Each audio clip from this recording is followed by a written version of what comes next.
Hey folks, hey, back again. Stoked you're here. I'm pretty stoked to be here too. Casting these 8-weight Spey R8s. I got all three today. This is the 8136. We'll start big and go down to little. 8136, 8130, 8126 is what we'll finish with. So, here's the deal. Probably of all the R8s, I've had the most opportunity to play with the 8s based on the timing as when I got them and how much I fished them. I've had the 8s in the client's hands the most, and I've saved I don't know if it's best for last, but the most familiar to me for last. So the 8136 here today, I've got a game changer, 575 on it.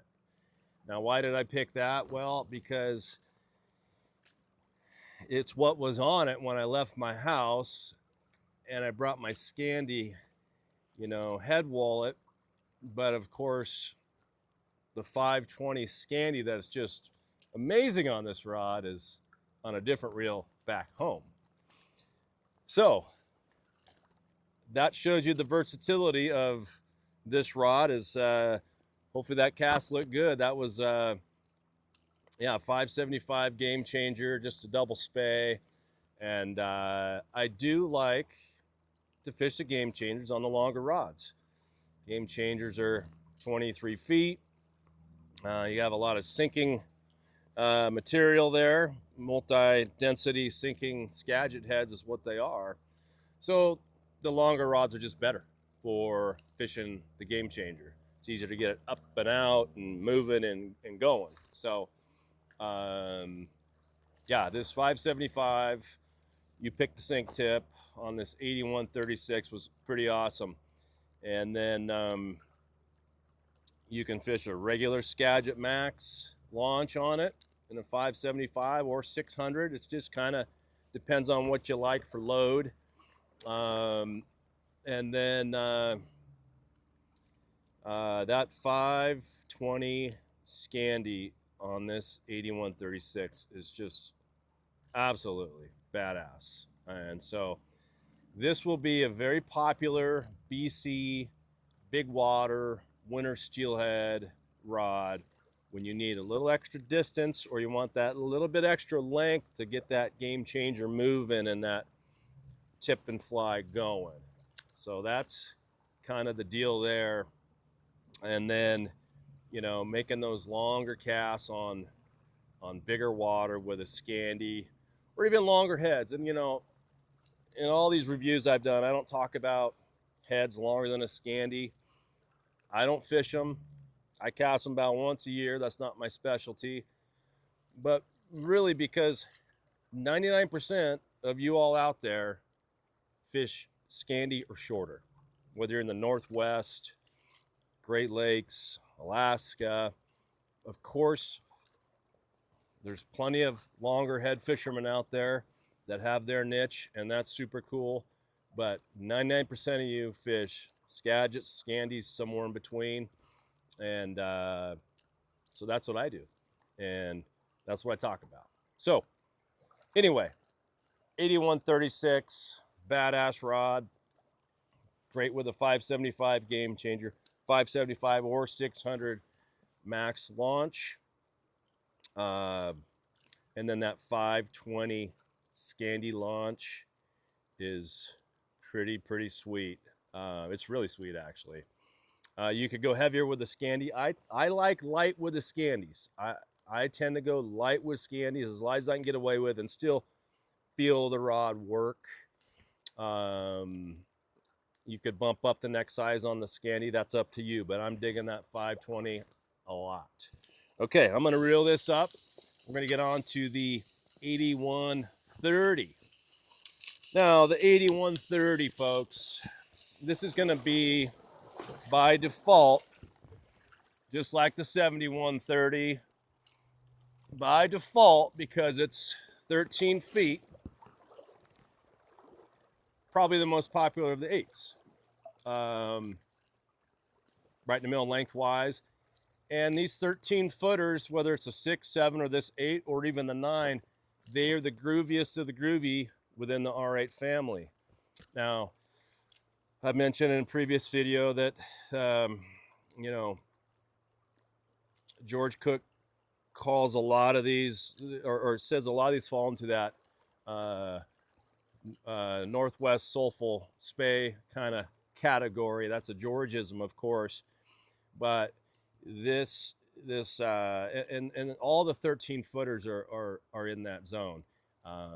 They bend, they spring, they respond, they go, and they're super enjoyable to cast. So this is the 8130. I've got a actually I have a 600, and you'll see when I cast it bends. So I've got a Max Skagit Max launch 600 on it, and we got 12.5 feet of T11. Let's go cast it. Show what it looks like.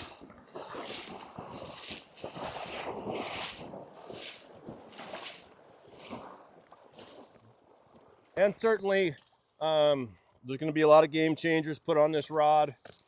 And at 13 feet, and I did play with it this winter, at 13 feet, I did put a pickpocket on it, okay? The new Rio pickpocket, which is a 20-foot sinking Skagit, multi-density sinking Skagit. There we go, got hung up for a second. Still have my winter sink tips on here, and a foot of water, they don't work so well. So, got a 600, 12.5 feet of, there it goes, 12.5 feet of T11. And you saw my nice slow stroke there with the double spey. We'll just do a Sage Spey here, see what that looks like. Look at that, folks. Pretty fun. So this rod it's like a rubber band. It stretches and then it sends it, which is true with all these 13 footers. Okay. I mean, so what I was getting at was I put a pickpocket on it. Like I said, it's a 20-foot head. 20-foot head on a 13-foot rod, too short for me. Probably for most of you. Unless you put a longer sink tip on it, like a 12.5 footer. So I played around this winter with a pickpocket on here with a 12.5 foot sink tip, and it was awesome. I didn't have a 575, I had a 600. So that's what I fished on it. And it cast just like this 600. And it was awesome. It definitely loaded it up.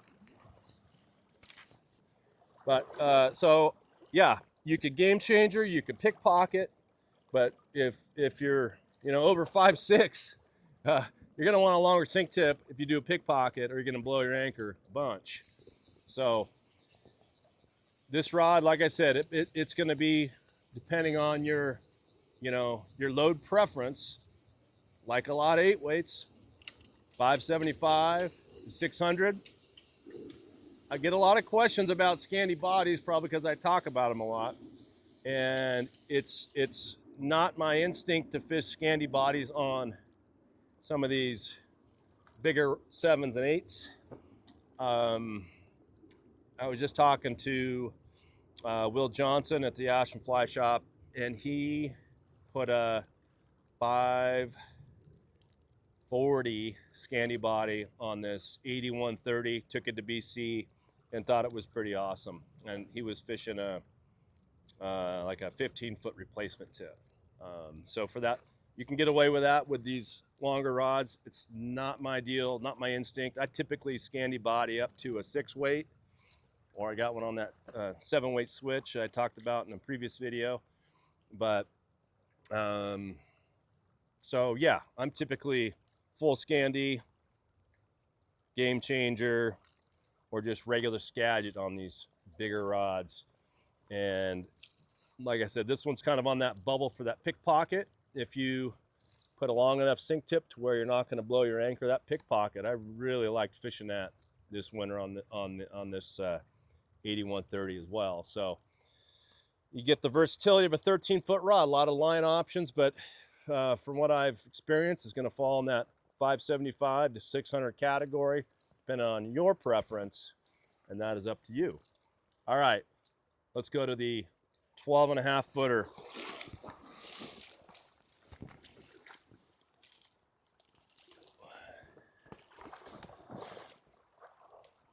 It's with great excitement that I picked this rod up, and if you watch the 7-weight video, you know how much I love a 12.5 foot rod that has some horsepower, authority.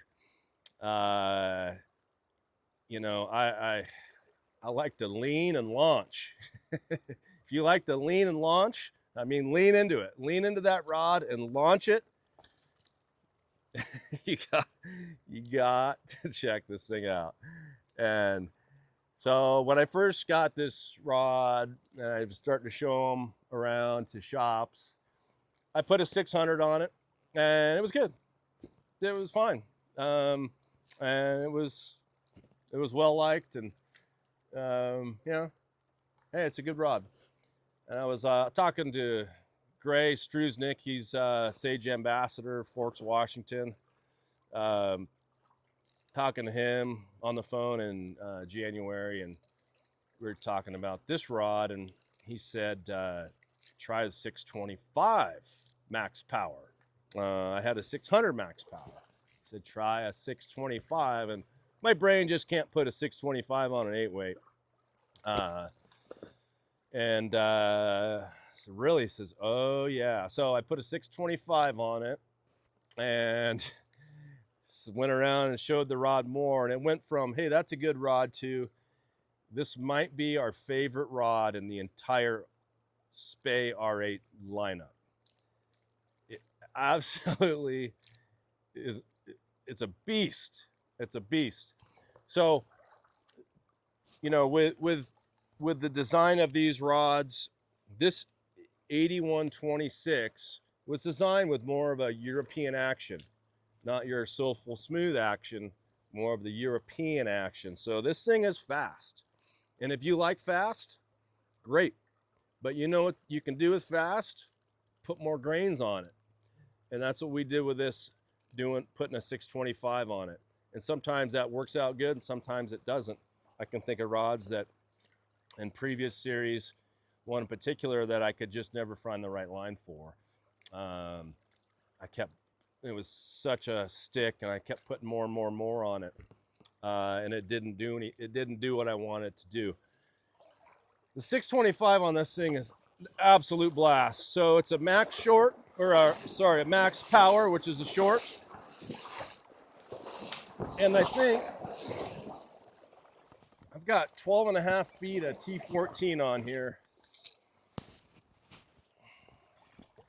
If I was going back to Argentina, and I did have this rod as a prototype a year and a half ago in Argentina on the Santa Cruz fishing for steelhead,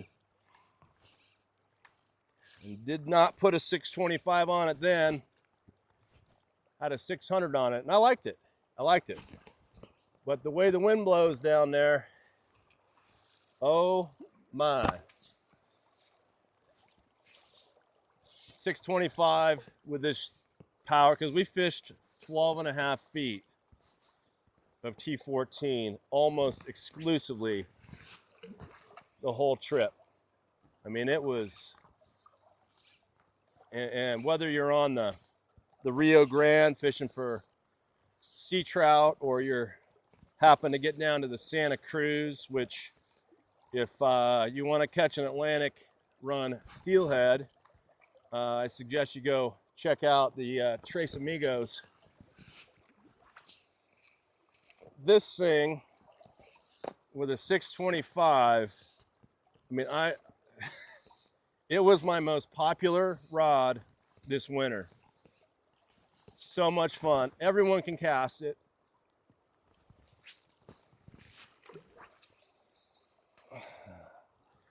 I mean, I just want to keep casting. We'll do a 45-minute video so I can keep casting here.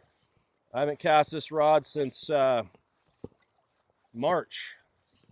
And gotta say, this is a lot of fun. So 8126, if you like to lean and launch, you got to check this thing out.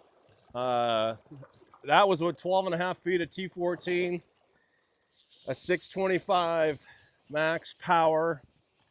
Now I did try, some might think, hey, I want a longer Skagit, or, you know, full length Skagit, 20, it'd be 24 footer.